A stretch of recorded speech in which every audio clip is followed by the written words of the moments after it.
Nós estamos na série A Queda da Reforma, verificando o que mudou com a reforma trabalhista a partir do momento em que a medida provisória 808 perdeu a sua vigência.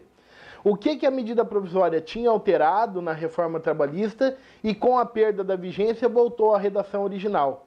Hoje nós vamos falar sobre o trabalho da mulher gestante em condições insalubres.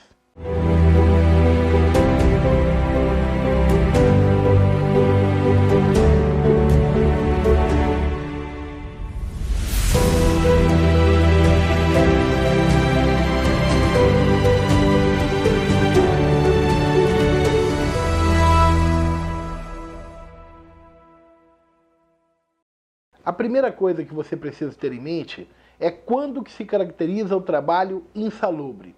São os casos em que o trabalhador está trabalhando exposto a condições mais gravosas de trabalho. Por exemplo, ele está exposto a muito ruído, poeiras, elementos químicos que possam colocar em risco a sua integridade física, muito frio, muito calor.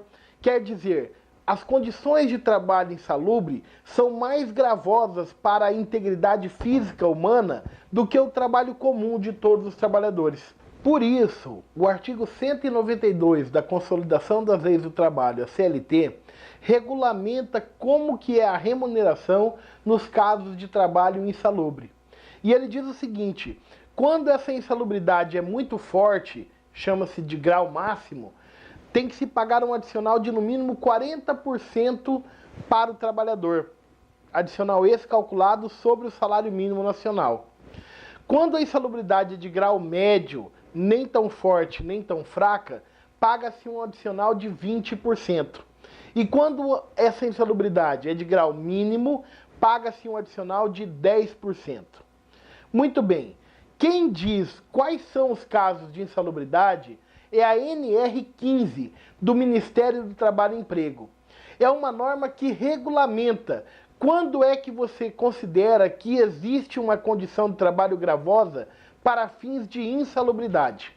Antes da reforma trabalhista, se a mulher estivesse gestante ou amamentando, ela era imediatamente retirada das condições de trabalho insalubre, não importando se fosse insalubridade em grau máximo, médio ou mínimo. Isso estava previsto no artigo 394-A da Consolidação das Leis do Trabalho, a CLT. A reforma trabalhista alterou isso, e a partir da reforma trabalhista, a gestante só é retirada do trabalho insalubre se for insalubridade em grau máximo. No médio ou mínimo, passa a ser um ônus da mulher ter que procurar um médico da sua confiança e conseguir dele um atestado que justifique que ela tenha que sair daquela condição de trabalho insalubre. Aí, a medida provisória 808 alterava isso, retirava esse ônus da mulher, permitindo que ela fosse afastada do serviço, mesmo nos casos de trabalho insalubres em grau médio e mínimo. Só poderia retornar a esse trabalho se o médico da sua confiança lhe desse o atestado dizendo que ela tinha condições de trabalhar naquelas condições insalubres.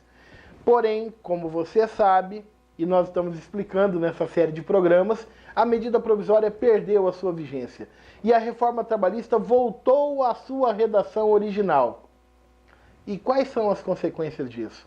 As normas regulamentadoras das atividades insalubres levam em consideração o ser humano adulto, mulheres adultas. Então, por exemplo, quando se diz que o limite máximo da exposição para 8 horas de trabalho ao ruído é de no máximo 85 decibéis, o que se está considerando é uma mulher na sua fase adulta. Estudos da Sociedade de Ginecologia e Obstetrícia da Espanha concluíram que a exposição dos fetos a ruídos acima de 80 decibéis, portanto menos do que hoje é tolerado para o trabalho da mulher, acima de 80 decibéis, depois da 20ª semana de gestação, podem levar a problemas de audição do bebê. Então você imagina que uma mulher que fique lá nessa condição insalubre, porque ela está protegida com protetor auricular, ela está expondo o seu filho, o seu feto, a ter problemas de audição no futuro. O trabalho da mulher em excesso de peso ou muitas horas em pé pode aumentar a pressão arterial e isso trazer complicações à gravidez.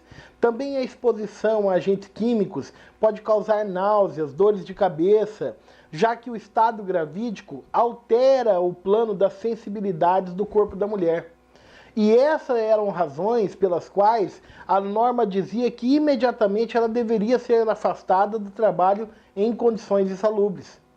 Essa realidade que está escrita na lei é absolutamente inexistente no mundo real. A lei vem e diz que a mulher procurará o médico da sua confiança. E a gente sabe que, na realidade, a imensa massa das trabalhadoras brasileiras que ficam gestantes não tem acesso a um plano de saúde. Muitas vezes, quando tem, é um plano de saúde da empresa e o médico não é da confiança dela. É aquele médico que o plano de saúde oferece dentro da sua cobertura. E aí, colocar isso como uma condição para que ela se afaste do trabalho insalubre é a mesma coisa que colocar uma condição que não vai ser implementada no ponto de vista prático. E nesse ponto a norma se esquece que a proteção da maternidade é também, embora uma lei de ordem trabalhista, mas ela produz efeitos no plano da saúde pública. Há um interesse social em preservar a vida, a gestação, a amamentação, o crescimento das crianças. Porque se você tem uma criança que nasce de forma saudável, ela vai ser um adulto saudável, produtivo, que vai contribuir para a realidade do nosso país.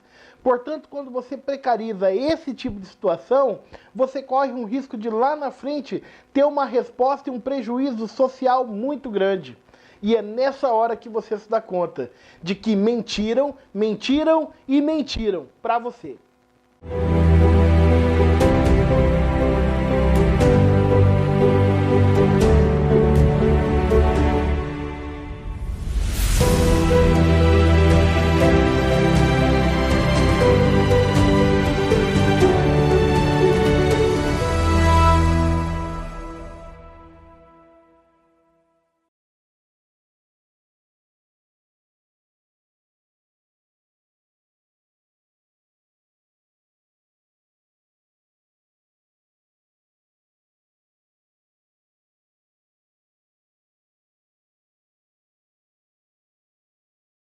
Antes de terminar, me diz se você gostou desse vídeo.